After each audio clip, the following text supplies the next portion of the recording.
Welcome back, everyone. So we're going to melt this bead art pattern. You can see there's a small piece down here that we're going to have to attach up here at the top at the end. First thing I'm going to do is I'm going to turn my tray. It's going to make it a little bit easier for me to melt the beads. And then I'm going to set my parchment paper on top of the beads.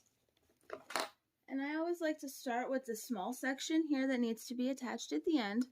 So we're just going to barely lay our iron on the beads. We just want them barely melted, only enough to kind of stick together.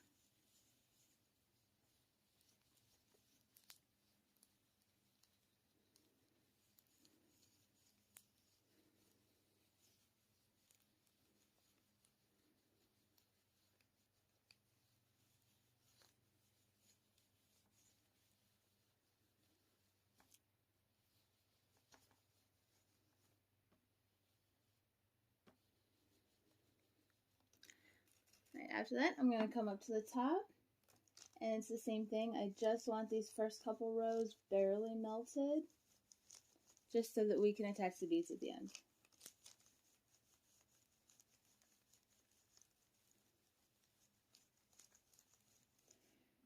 After the first few rows are barely melted, then you can start moving your circular motions just like normal.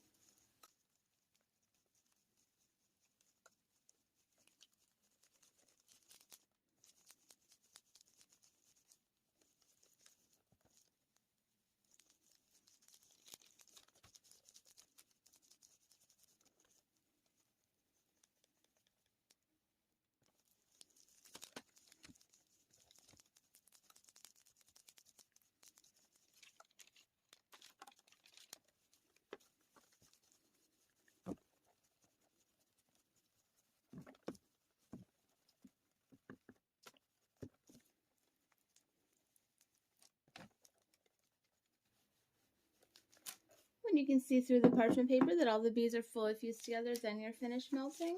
Now we need to make our attachment. So we're going to lift up on the parchment paper a little bit, and we need to press our beads down into the board and match the small piece up. Be very careful, the beads will still be warm.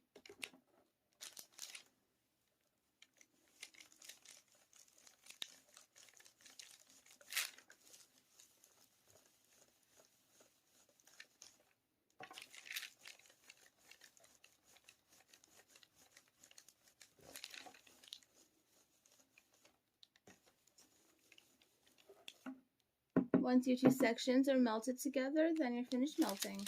With both hands on either side of your parchment paper, pull it taut and lift your item off of the pegboard so that it can cool.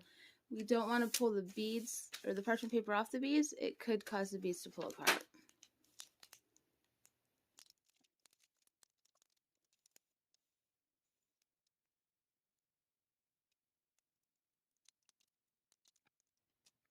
Once the beads have cooled enough for the parchment paper to come off, then you can take a look at your finished product. Please feel free to reach out with any questions. I'm here to help. Thank you for watching.